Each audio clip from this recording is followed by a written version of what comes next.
या कार्यक्रमाच्या निमित्तानं उपस्थित असणारे ज्येष्ठ संविधान तज्ञ माननीय सुरेश सावंत साहेब यांच्यासाठी एकदा जोरदार टाळ्या मित्रांनो. आदरणीय सुरेश सावंत साहेबांना मी विनंती करतो आहे त्यांनी आपली भूमिका इथं मांडायची आहे.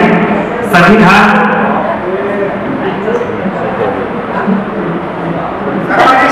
सर्वांनी शांततेचं सहकार्य करायचं आहे. बाबासाहेब तुम्ही दिलेला उजेड विकून एक शेवटचं भाषण आहे. धन्यवाद.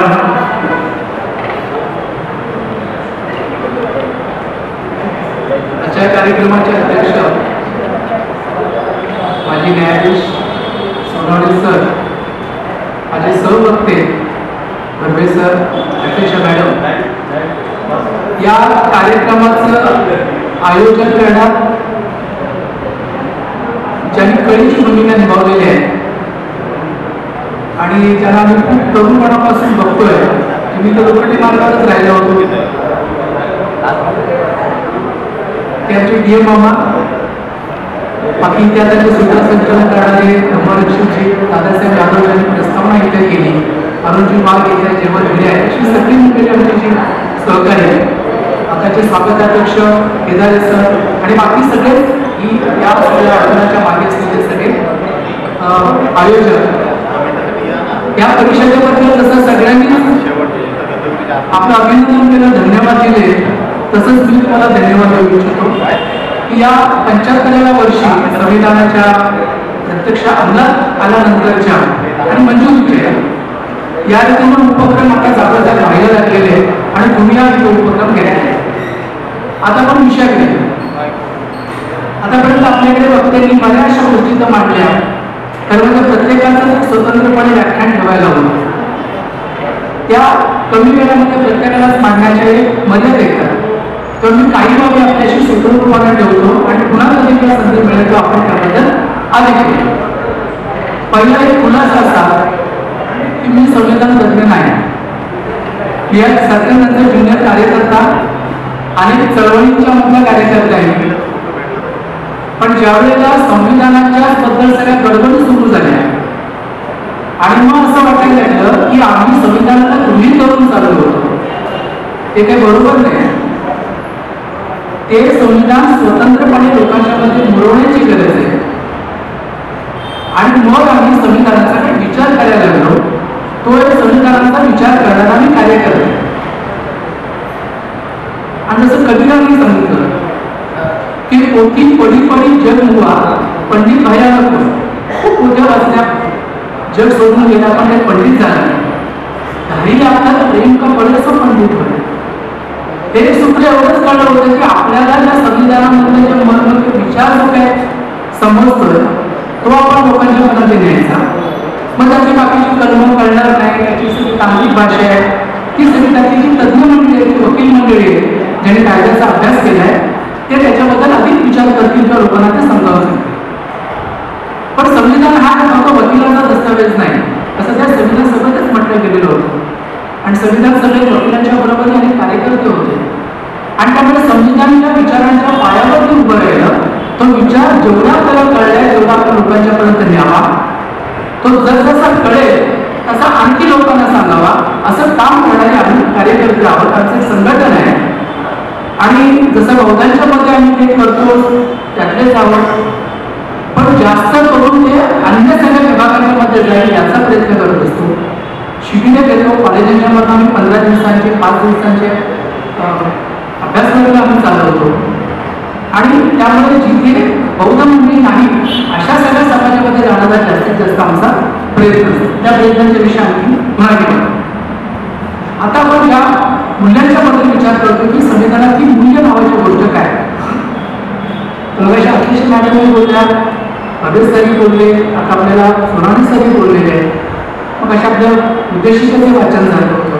मूल्य जर पाहायचे असतील तर ती आपली उद्देशिका जे आपल्या प्रत्येकाच्या घरी जे विद्यार्थी आहेत कुठल्याही माध्यमाचे असू दे त्यांच्या पुस्तकाची छापलेली की आम्ही भारताचे लोक भारताचे सार्वभौम समाजवादी धर्मनिरपेक्ष लोकशाही गणराज्य घडवण्याचा आणि त्याच्या सर्व नागरिकांस मग त्याच्यामध्ये आम्ही सामाजिक आर्थिक राजकीय न्याय देतोय, विचार अभिव्यक्ती विश्वास श्रद्धा उपासण्याचं स्वातंत्र्य देतोय, दर्जाची आणि संधीची समानता आम्ही त्याच्यामध्ये देतोय. आणि या सगळ्यामध्ये पुन्हा व्यक्तीची प्रतिष्ठा प्रथम आणि मग राष्ट्राची एकता आणि एकात्मता यांचं संवर्धन करणारी जी मजबूत आहे ती आम्ही प्रवर्धित करण्याचा संकल्प करतो. आणि आम्ही हे संविधान आम्ही अंगीकृत करतोय, म्हणजे आम्ही कबूल करतोय प्रथम, मग आम्ही त्याला कायद्याचं स्वरूप देतोय आणि त्याला अधिनियमित करतोय आणि मग आम्ही ते आम्हाला अर्पण करतो. आता याच्या सगळ्याचं बघितलं आपण तर याच्यामध्ये या देशाचं सर्वोच्च स्थान कोणाला आहे तर ते या देशाच्या जनतेला आहे. विविध पीपल ऑफ इंडिया, आम्ही भारताचे लोक. तिथं असं कुठेही म्हटलं नाही की बाबासाहेबांनी किंवा संविधान सभेने केलेलं संविधान हे आम्ही भारताचे लोक आम्हाला अर्पण करतो. त्याच्यात कुठेही म्हटलेलं नाही. हे संविधान जे तयार केलंय ते जनतेच्या वतीनं या लोकांनी केलं. म्हणजे हे घर जनतेचं आहे, आम्ही त्याचे कॉन्ट्रॅक्टर आहोत. ही साधी भूमिका त्याच्यात. हे जनतेचं घर आहे आणि ते मी जनतेचंच इथं वर्चस्व आहे. आता याच्यामध्ये बाबासाहेबांनी जेव्हा ही उद्देशिका मांडली संविधान सभेमध्ये तेव्हा संविधान सभेत त्याच्यावर खूप चर्चा झाली. बाबासाहेबांनी जशी ती मांडली तशी ती मंजूर झाली, पण त्याच्यामध्ये अशा काही सूचना आल्या की ज्या सूचनांच्या पैकी 2 सूचनांचा आपण इथे उल्लेख त्याचा आपण संदर्भ घेऊ. त्यातली एक सूचना अशी होती की ही उद्देशिका खूप महत्वाची आहे, पण कुठल्याही चांगल्या कामाची सुरुवात करताना आपण ईश्वराचं स्मरण करतो. तसंच याच्या सुरुवातीला या सृष्टीकर्ता ईश्वर किंवा काही म्हणा, पण सगळ्या धर्मांच्या मध्ये एक बौद्ध जे सोडले तर ईश्वर आहे असं त्या कामकांचं म्हणणं होतं. ज्याने ती सूचना मांडली होती तेव्हा अशा ईश्वराला स्मरून आम्ही भारताचे लोक बाकी तसंच एकदम गदारोळ झाला संविधान सभेत की नको नको नको. राजेंद्र प्रसाद अध्यक्षपदावर म्हणताय अहो 3री अनुसूची आहे ज्याच्यामध्ये तुम्हाला शपथ घेण्याची मुभा दिलेली ईश्वर साक्षी कालांतरीयपूर्वक किंवा ईश्वराला याच्यात तुम्ही आणून, पण ते सध्या सीतेला पेटले आणि शेवटी ते मताला गेलं आणि प्रचंड बहुमतानं ईश्वराचं स्मरण करण्याचा जो जी सूचना होती ती फेटाळली. आता इथे एक लक्षात असं घेऊ की संविधान सभेचे जे 299 लोक शिल्लक होते त्यातले काही बहुसंख्य लोक नास्तिक होते अजिबात, पण ईश्वराला मानणारे लोक बहुसंख्य असतानाही आपल्या स्वातंत्र्याच्या चळवळीत आणि समाजाच्या सुधारण्याच्या चळवळीत काही मूल्यांचा विकास आधीच झालेला आहे आणि काही बाबींच्या सहमती आधीच झाली. उदाहरणार्थ 1928 साली सर्वपक्षीय एक संविधान समिती तयार करण्यात आली मोतीलाल नेहरूंच्या अध्यक्षतेखाली आणि त्यात आपण असं म्हटलं की प्रत्येकाला धर्म स्वातंत्र्य असेल, सार्वजनिक व्यवस्था, नैतिकता, सामाजिक नैतिकता आणि आरोग्य त्याच्या अधीन. आणि त्यानंतर 31 साली कराचीला झालेल्या काँग्रेसच्या अधिवेशनामध्ये आपण असं म्हटलं की धर्माचं स्वातंत्र्य व्यक्तीला राहील, पण देश, राष्ट्र, सरकार धर्म ते प्रति तटस्थ राहील. तर सेक्युलरिझमची भूमिका ही तेव्हाच तिथं नक्की झालेली होती आणि ईश्वर ही वैयक्तिक आस्थेची बाब राहील, विश्वासाची बाब राहील, पण ती आपल्या राज्य शासनाची बाब राहणार नाही. इथलं संविधान, इथला राज्यकारभार हा इहवादावरच चालेल ही सहमती आधी झालेली होती आणि म्हणून संविधान सभेमध्ये ही ईश्वराची सूचना फेटाळली. दुसरी सूचना आली की सगळ्या हुतात्म्याचं प्रतीक म्हणून गांधीजींची हत्या त्याच काळात झाली 48 साली. 46 ते 49 आपला संविधान सभेचा कालखंड. तेव्हा गांधीजींच्या प्रती कृतज्ञता अर्पण करून आम्ही भारताचे लोक असं आपण त्याची सुरुवात करा. त्याला गांधीवाद्यांचाच विरोध झाला आणि मुख्य विरोधाचं कारण असं होतं ती सूचना मताला आली नाही, पण त्याच्यामध्ये एक सहमती अशी होती दुसरी की बाबासाहेबांच्या 25 नोव्हेंबरच्या भाषणात ती अशी की आपण इथं भारतीय जनता ही व्यक्तिपूजक आहे. ती लगेच एखाद्यानं कोणतं चांगलं काम केलं की त्याला विभूती मानते. ही विभूती पूजा आध्यात्मिक क्षेत्रात तुमच्या आध्यात्मिक मुक्तीचा मार्ग म्हणून ठीक असेल, पण राजकारण जर ती आली तर त्याचा हुकुमशाहीचा रस्ता प्रशस्त होतो. आणि म्हणून आपण त्याच्यामध्ये कुठल्याही व्यक्तीचं नाव असता कामा नये. जनता हीच अंतिम मालक राहील. आणि म्हणून आम्ही गांधीजींचं नाव त्यातलं घेतलं नाही. आता पाकिस्तानची उद्देशिका सुद्धा तयार झाली, 25 वर्षांनी झाली, खूप त्यांना उशीर लागला. आम्ही जे नाकारलं ते पाकिस्तानच्या उद्देशिकेत आलं. इन द नेम ऑफ अल्लाला स्मरून आणि नंतर कायदे आजम मोहम्मद अली जिनांच्या प्रती कृतज्ञता अर्पण करून आमचा देश हा लोकशाही असेल पण इस्लामी सामाजिक तत्वांच्या वरती आधारित. आता जो देश एक धर्म एक भाषा याच्या आधारावरती उभा राहिला त्याचे नंतर 2 तुकडे झाले. संस्कृतीच्या प्रश्नावरती लोकशाहीच्या मुद्द्यावरती. आणि आजही पाकिस्तान हा लोकशाही दृष्ट्या टिकलेला नाही. तो लष्कराच्या ताब्यात असतो बहुसंख्य वेळा आणि कधीतरी मध्ये मध्ये तिथे निवडणुका होतात. ज्यांना असं वाटतं की हा या देशात एक धर्म एक भाषा एक करावं त्यांनी पाकिस्तान आपलं होणार आहे हे लक्षात. आता आपल्या उद्देशिकेच्या मध्ये आम्ही ज्या बाबी आणल्या त्याच्यामध्ये जे आम्ही भारताचे लोक आणि लोकशाही त्याचा जर आपण एकत्र जर एक विचार केला तर बाबासाहेब आंबेडकर या सगळ्याच्या मध्ये एक आणखी एक मुद्दा जो महत्वाचा मांडतात तो घटनेत लिहिलेला नाही. तो आहे संविधानिक नैतिकतेचा, कॉन्स्टिट्युशनल मोरॅलिटी, ज्याला संविधान वाद असंही म्हटलं जाईल. म्हणजे असं की कित्येक बाबी त्याच्यात अशा आहेत की ज्या गृहीत आहेत, जे संविधान कोण राबवणार त्याच्यावरती अवलंबून आहे. आणि मग अभिप्रेत काय तिथे आहे की अभिप्रेत असं आहे की आम्ही फर्स्ट पास्ट पोस्ट नावाची जी काही पद्धत स्वीकारली निवडणुकांची की बरेच उमेदवार उभे राहतात आणि त्यातल्या एखाद्या उमेदवाराला 22 मतं मिळाली, 22% मतं मिळाली तरी तो निवडून येऊ शकतो कारण त्याला इतरांच्या पेक्षा मतं जास्त असतात. मग उरलेल्या 78 मतांचं काय? जे बहुसंख्य निवडून ज्या पक्षाचे किंवा ज्या आघाडीचे ते सरकार बनवतात पण विरोधात बसलेले पण निवडून आलेले असतात त्यांचं काय? आणि म्हणून आपल्याकडे एखादा कायदा होत असताना तो कायदा देशाचा होणार असतो, भारत देशाचा, सत्ताधारी पक्षाचा नव्हे. आणि म्हणून ते विधेयक जेव्हा मांडलं जातं किंवा ते विधेयक ज्या कायद्याच्या संबंधात असतं, ज्या प्रश्नाच्या संबंधात असतं, ते प्रश्न ज्यांचे असतात त्यांच्याशी बोलून विधेयक करायचं असतं. उदाहरणार्थ शेतकऱ्यांच्याबद्दल मी अशा एका प्रक्रियेत सामील झालो देशातल्या कायद्याच्या, तो म्हणजे अन्न अधिकाराचा कायदा, अन्न सुरक्षा कायदा. त्या चळवळीमध्ये मी होतो, त्यातल्या मी काही ड्राफ्ट तयार केले, त्या मी सरकारला दिले, मग त्याच्यावर सरकारनं विधेयक केलं, मग ते बिल मांडलं गेलं. मुद्दा असा की अशा रीतीनं ज्यांचा तो प्रश्न आहे त्यांच्याशी बोलून विधेयक तयार होतं, मग ते मांडलं जातं. मांडल्याच्या नंतर त्याच्यावरती अभ्यास करायला वेळ दिला जातो सगळ्यांना आणि मग 15-20 दिवसांनी पुन्हा सगळे एकत्र येतात आणि मग त्याच्यावरती चर्चा होते. आणि समजा सहमती नाही झाली त्याच्यावरती तर संसदीय कमिटी नेमली जाते, स्लेट कमिटी नेमली जाते, ती छोटी लोकसभा असते, तिच्यामध्ये चर्चा होते आणि मग पुन्हा मांडलं जातं, पुन्हा चर्चा होते आणि मग बहुमताला टाकलं जातं. स्वाभाविकपणे ज्याचं सरकार असतं त्याचं त्याप्रमाणे तो कायदा होईल. पण ही प्रक्रिया का पाळली जाते? कारण हे देशाचा कायदा व्हावा म्हणून. आता याच्यामध्ये जर संविधानिक नैतिकता बाजूला काढली तर काय होतं? अमित शहा एक दिवस उठले, संसदेतल्या सगळ्या त्यांच्या पक्षाच्या लोकांना आदेश आले की हजर राहायचं, आज कुछ तो होने वाला है.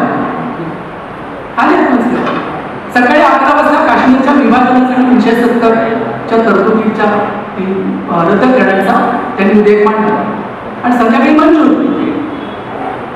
त्याला कपिल सिबालांनी विचारलं तुम्ही चर्चेला वेळ कुठे दिला? दिला ना, दिवसभराचा वेळ दिला, चर्चेला दिवसभराचा वेळ दिला.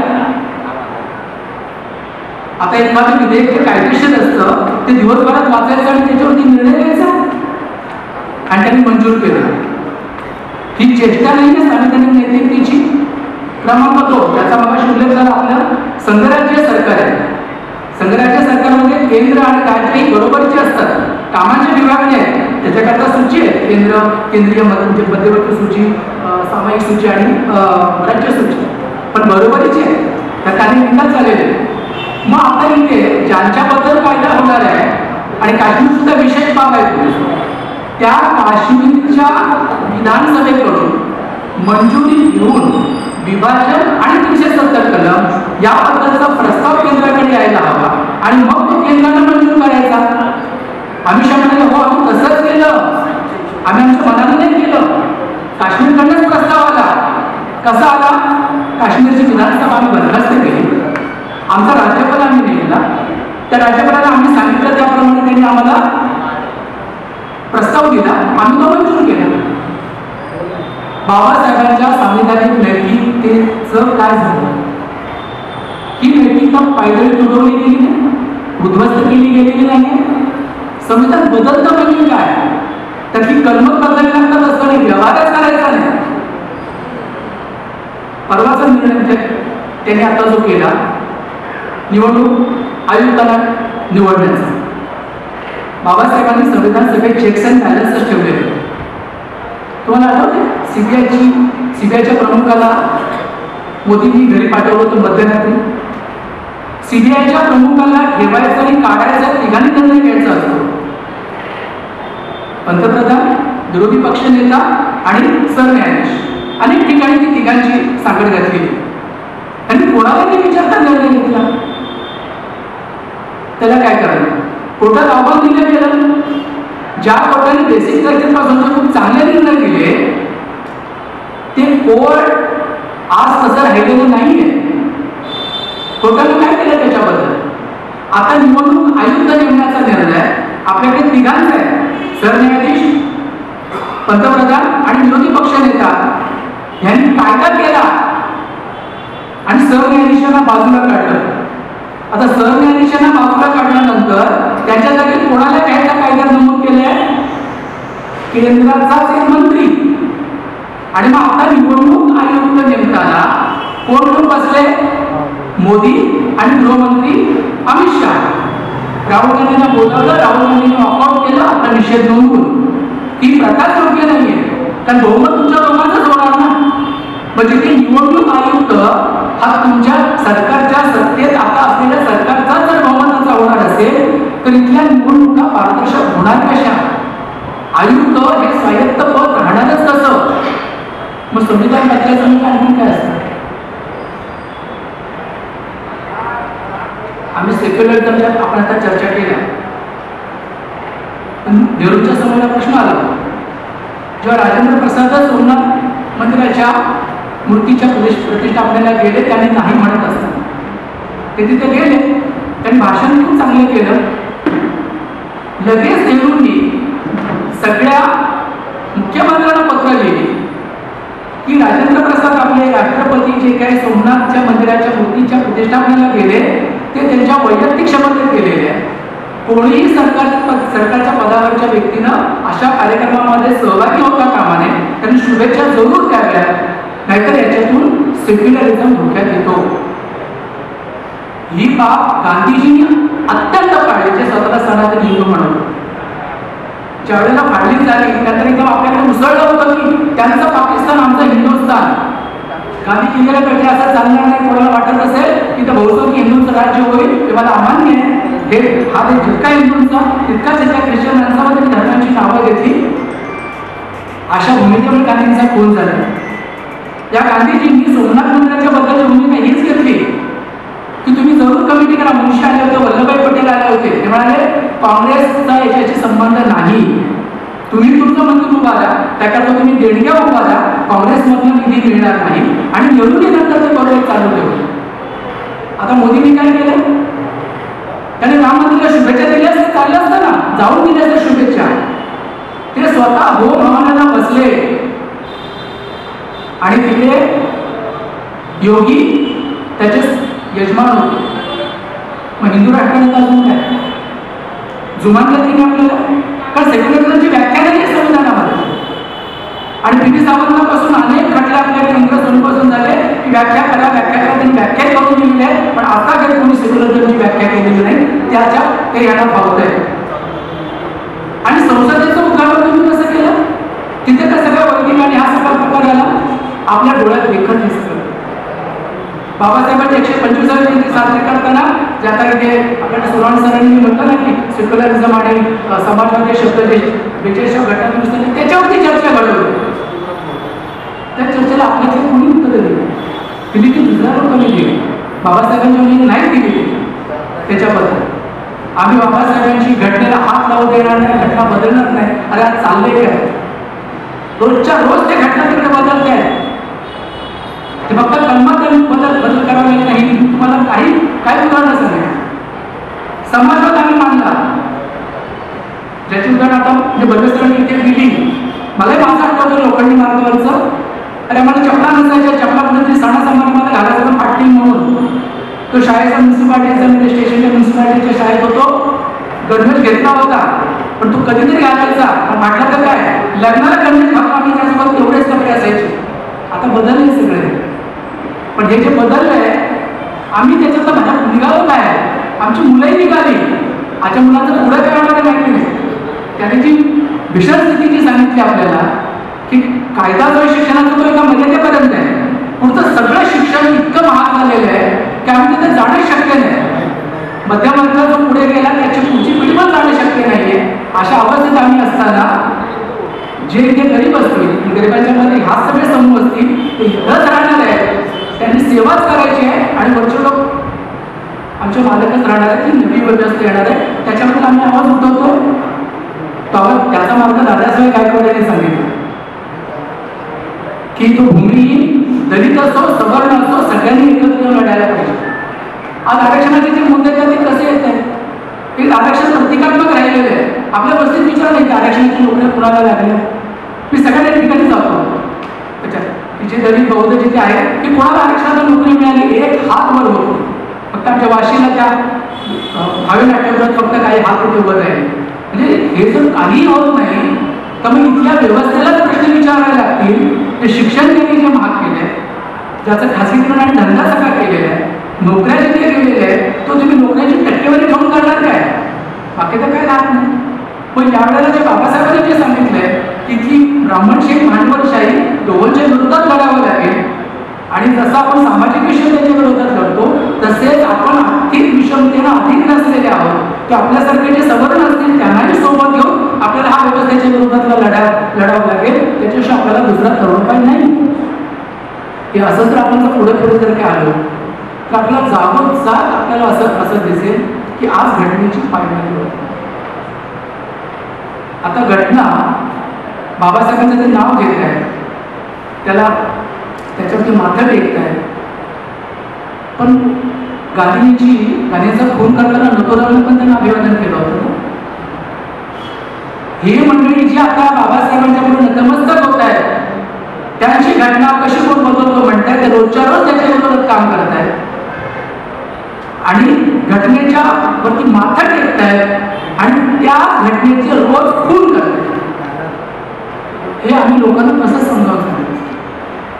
मी आता शेवटाकडे असेल कारण आता त्याला वेळेची मर्यादा आपण मी मूल्यांचा तुम्हाला गोष्ट सांगितली उद्देशिकेच्या मूल्यांची ही जर मूल्य जर लक्षात घेतली ती जर आपण लोकांच्या मध्ये जर काही प्रचारली तर त्याची आता अत्यंत गरज आहे.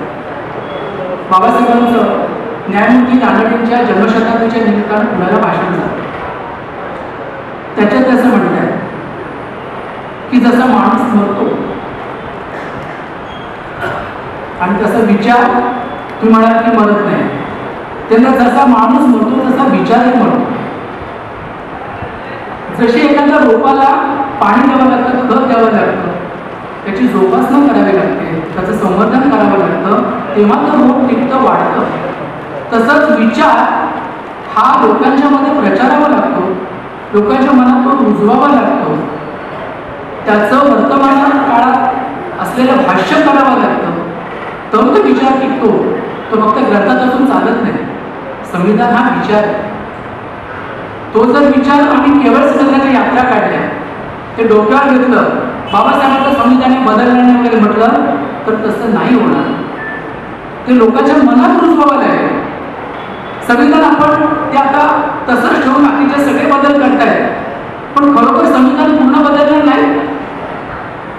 मला आधी ज्यांनी विधाने केली त्याबद्दल मला शंका आहे. म्हणजे मी विचारार्थ मांडतो. ज्या बेसिक स्ट्रक्चरचा आपण उल्लेख केला केशवानंद भारतीचा, की ज्या 1973 सालच्या केसनं संविधानाला सेक्युलरिझम, संसदीय प्रणाली, संघराज्यवाद त्याला हात लावता येणार नाही, मूलभूत अधिकारांना हात लावता येणार नाही असं सांगितलं. बाकी तुम्ही 368 कलमाप्रमाणे संसदेला अधिकार दिले, मान्य. किती न्यायाधीश होते? 13. केशवानंद भारतीच्या वेळेला सगळे मिळून सर्वोच्च न्यायालयाचे न्यायाधीश 13 होते. आज 34 आहे. समजा त्यांनी 13च्या जागी कुणाला राज्यसभेत पाठवायचं, कुणाला फलान करायचं असं करून जर 13 15 न्यायाधीश नेमून बेसिक स्ट्रक्चरचा फेर आढावा घेण्यासाठी जर संविधान पीठ नेमलं तर, आणि त्याचा असा विचार झाला काय होतं सांगतो. तो विचार असा होईल की जो त्यांनी मध्ये विचार चालवला होता कॉलेजियमच्या वेळेला, तो असा की ती संस्था श्रेष्ठ की न्यायालय श्रेष्ठ, हे तर प्रशासकीय प्रक्रिया निवडून येणारे लोक आहेत आणि त्या संस्था तर लोकांनी निवडून गेलेली आहे.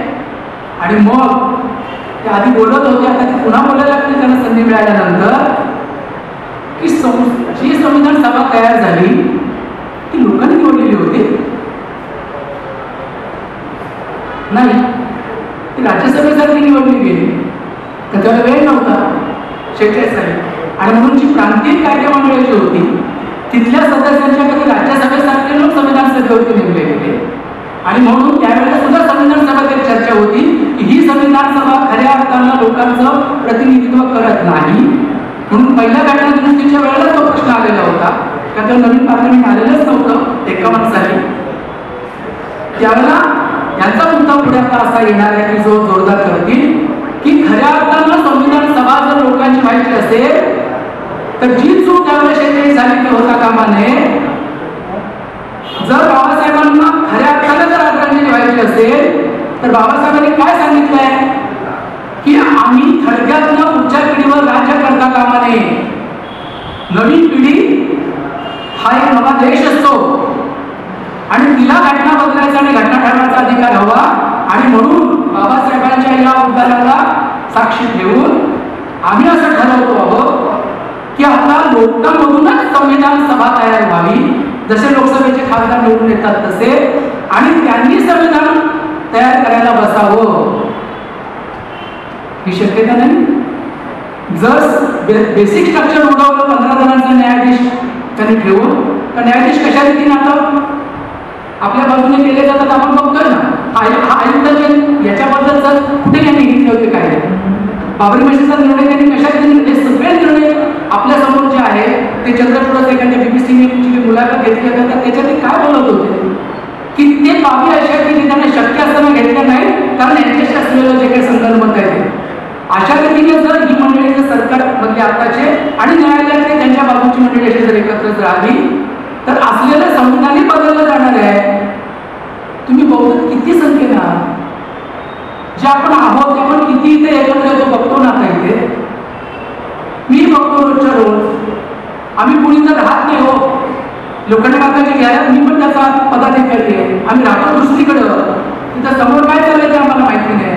त्या वर्षवासाच्या बाई पुढ्याला माझ्या गल्लीतल्या म्हणजे सर तुम्ही येणार म्हणून मी आले काय अहो, आम्हाला विश्व हिंदू परिषदेनं आम्हाला त्यांनी ट्रेनिंग दिलं पोळेवाड्याला आणि आपल्या बाळांना ते म्हणतात की तुम्ही हिंदू प्रार्थना शिकवा, 1-1 तास तुम्हाला 3000 रुपये मिळतील. मी म्हटलं मी हे करणार नाही. म्हटलं बाकीच्या बायांचं काय नागवाडीपासून सगळ्या तो म्हणतात की त्या बायांना जाऊन धुणी पाणी करायला जायचं, त्याची 2 कामं तर कमी नाही का होणार. 1 तास शिकवायचं पोरांना. ते कुठे होता म्हणजे रस्ता बदलला की आम्ही इथे कुठे घरात आम्ही वर्षवासाला एकत्र आणि समोरच्या गल्लीत चाललंय ते आम्हाला माहिती नाही. असाच आम्ही मध्यमवर्गाचे लोक जर असतो बहुधांच्या तर करणार ते आम्ही. बाकीचे सगळे आमचे जे भावबंद त्यांच्याकडे गेले. मात्र आम्ही कुणाच्या आरक्षणाच्या मुद्द्यावर नाही. आधी जातीची गणना झाल्याशिवाय प्रश्न सुटणार नाही की कोण कुठं आहे, कळणार कसं. पण त्याच्याकडे जाण्याच्या ऐवजी तुमच्याकडे झालंय म्हणजे जाणार सरसकटच्या मातांच्याकडे. आणि आपल्यातल्या ज्या सगळ्या फाटाफुटी आहेत तर हे सगळ्याच्या सगळ्याला हिंदू तिकडे एकवटलेले आहेत. कुठं आहोत आपण? तर संविधान बदलणार नाही या भ्रमात राहू नये. आपल्या रक्तात काय वगैरे सगळं गेलं, आपलं पण रक्त किती शुद्ध राहिलंय, शुद्ध वगैरे सोडून द्या. आपल्याकडे कोण किती त्यांच्या बाजूला तिथे आहे ज्यामुळे त्यांना कामात येते. अमित शहा सारखी दिशा होती पॅन्टरच्या काळात आणि नंतर काही वर्षात बाबासाहेबांचा असा अपमानकारक बोलल्यानंतर पुन्हा शिवसेना येण्याचं भांडण पाऊल ठेवण्याचं अर्थ शिवसेना आला गेला पुन्हा आला गेला हे निदर्शन नाही. कुठं होत आपण? हे सगळं जर बदलायचं असेल तर आज आपल्याला ज्या तथागतांनी जो प्रचारकांचा मार्ग सांगितला जो त्या संघाला नंतर घेतला, चरक भिक्कम चारिकम, तथागत गौतम मोठ्या प्रवचनाला बदलायचे विमानात आल्यावरती आणि ते संपले की रोज सकाळी त्यांची चारिका सुरू.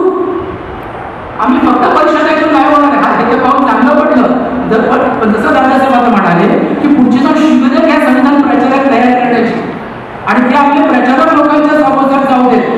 आम्ही सगळे मध्यवर्गाचे जे कोणी असू त्यांनी आपल्या सुद्धाचे दिवस काढा.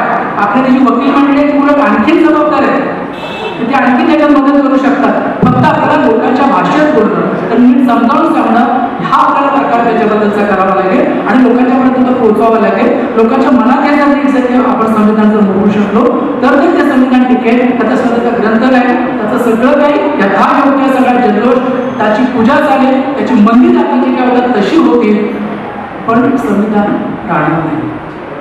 धन्यवाद.